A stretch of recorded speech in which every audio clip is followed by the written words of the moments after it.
Next up, we have a presentation on reimagining user-centric service models in academic library renovations from Mr. Jeff Liu, Associate Librarian of Services and Strategy at Lingnan University, Fountainwood Library. Mr. Liu, please. Okay, good afternoon. Okay, so I'm Jeff Liu. I'm from Lingnan University. Today, my topic is reimagining user-centric service models in academic library renovations. As you can hear, my voice is not that good, so sorry about that. Please bear with me.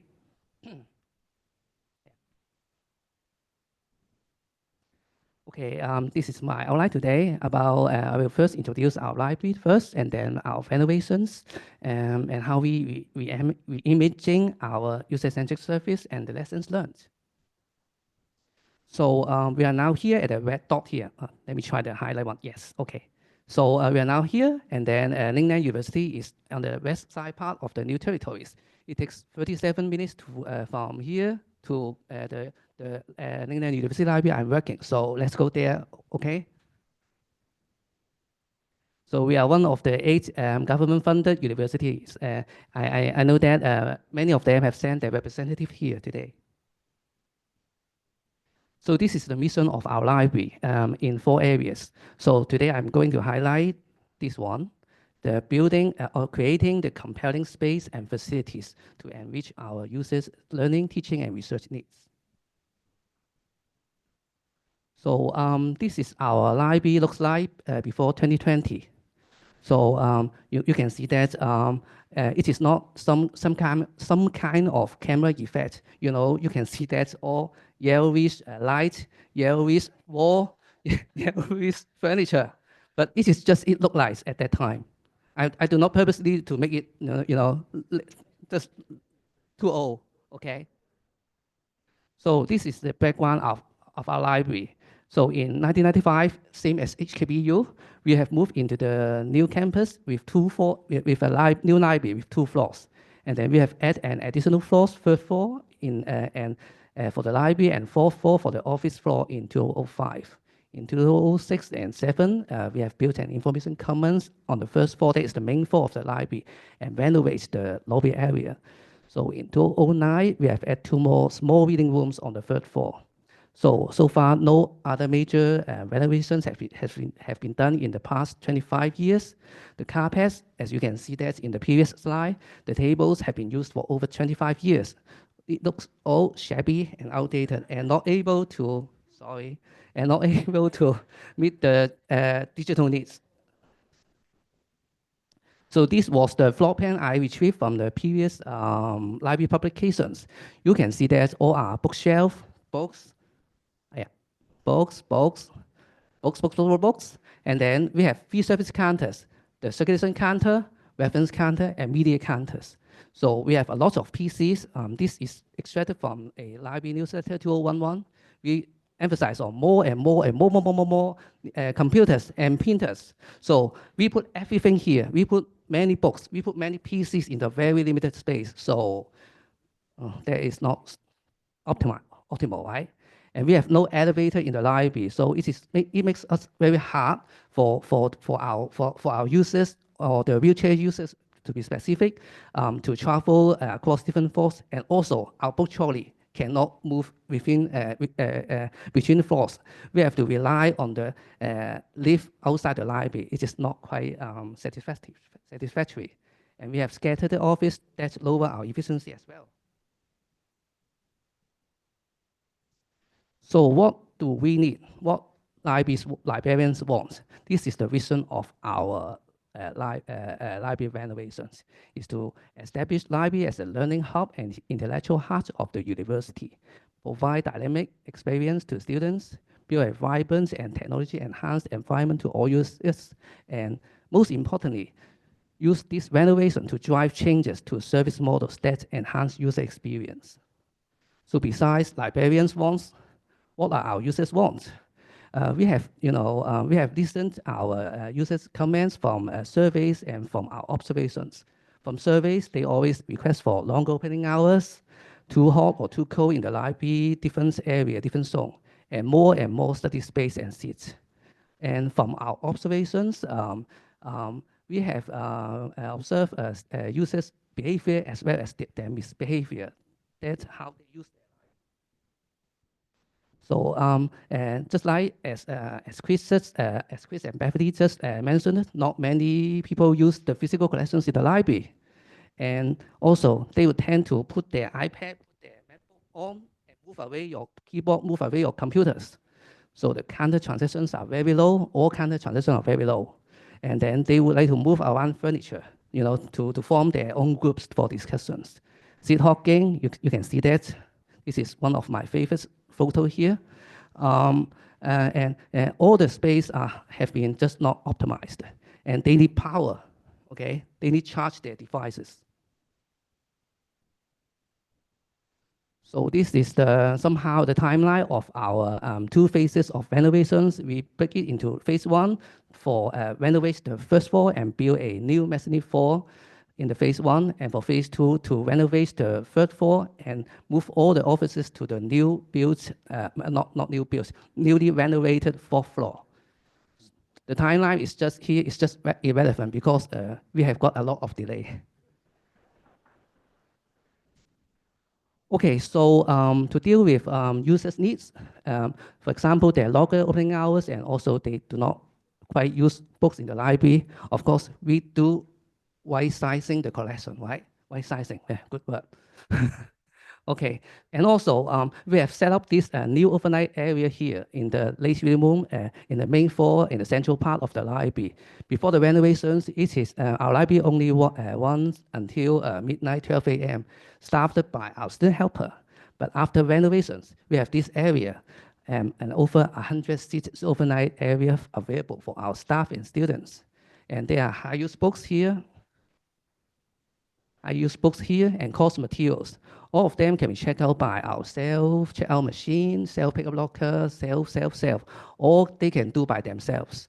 And we have 2 computer rooms here. So we have moved all our database terminal, Econ, Bloomberg, everything, very expensive. We put them into the overnight area, so to enhance the use. So regarding to the too hot or too cold, actually we have did something with our architects. One of them is the Angela plan that's presented before. Because in the old times, the centralized AHU is always a wood problem because it is managed by our facilities managed team, and then it's so hard to ask them to adjust the temperature, and then the air balancing is really not good. So during the renovations, we have put a lot of effort to improve it, including installing some fan coil units, just like this thing. No, this thing, yes. And VRV in this overnight area. So to replenish the air distributions. Also, we have requested architects to move this kind of new air conditioning control into our accessible area, such that we can adjust it. But of course, we will not adjust it every second, every day. But we will do it, when it is. And we do also install some IoT sensors all around the library to ensure the wellness and the temperature across all floors are similar. So we have gained some space after the renovations because of the newly built mezzanine floor. We have increased the floor area to 15%, the study places to 66%. It's not that much, and just like HKEST have 3,000 seats, but it is a great improvement for us.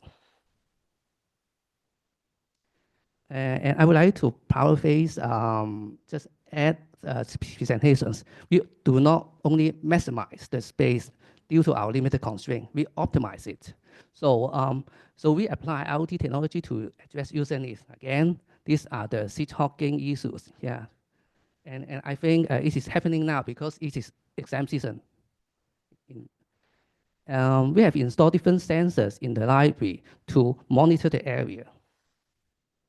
And then these are the images captured from the sensors, and the sensors, our program translate it into the status display just like this.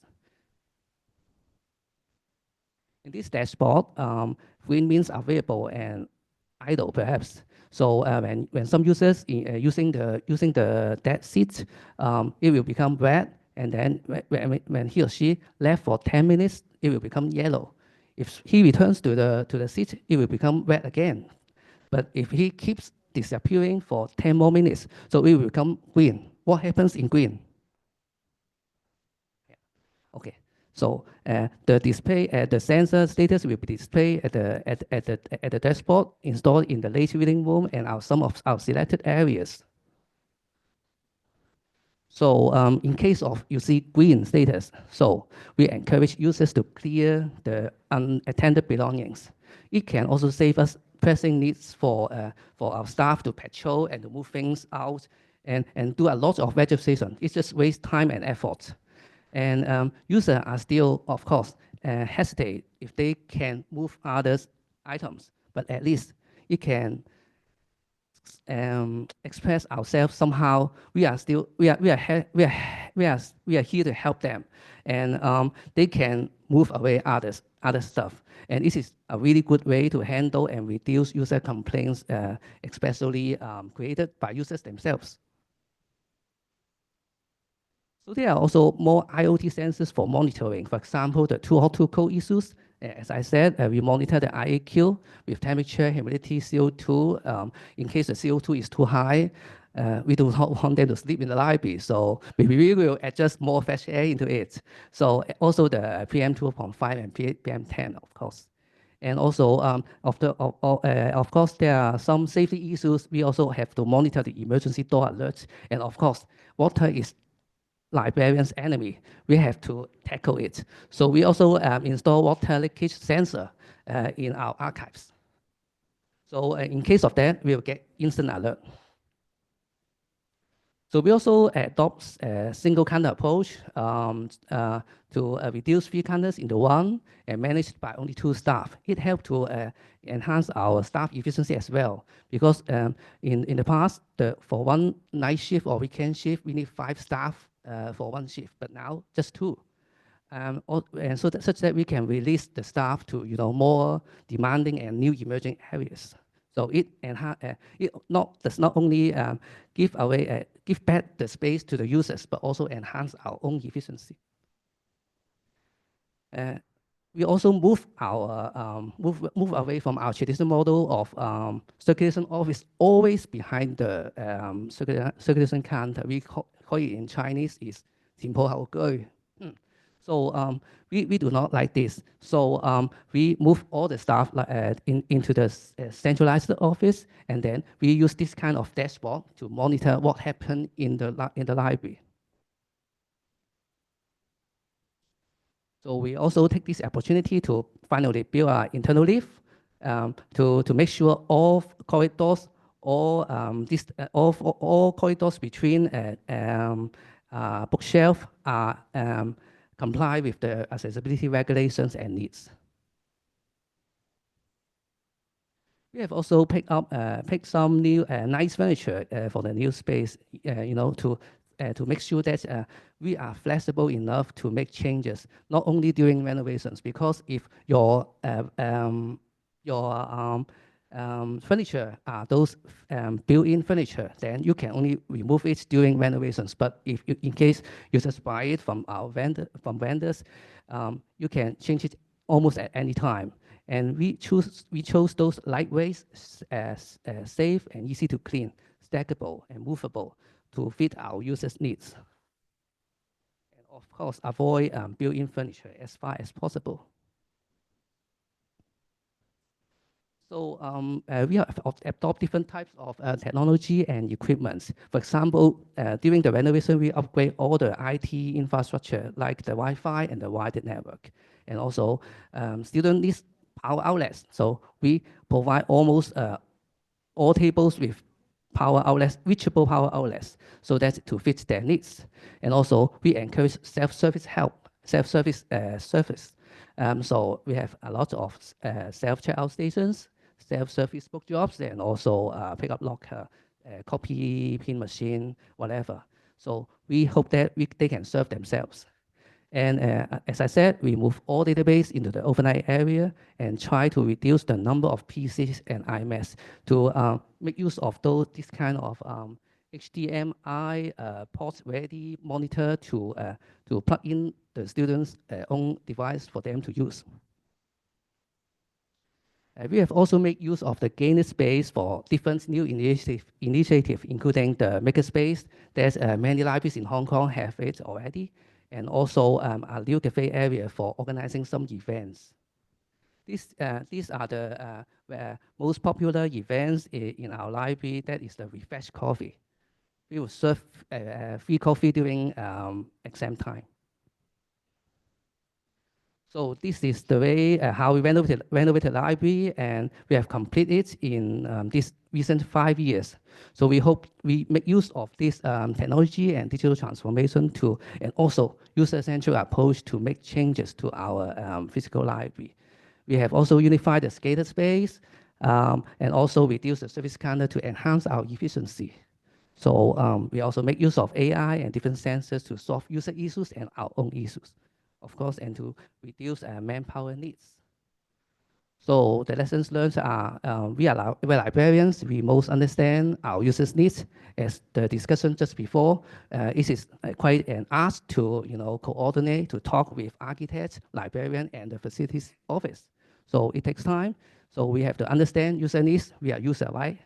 So, and also by monitoring them to install sensors, to patrol in the library, to walk around in the library, to observe how users use our library, and then to make in advance planning on how to use our resources. So that's it for my part. Thank you.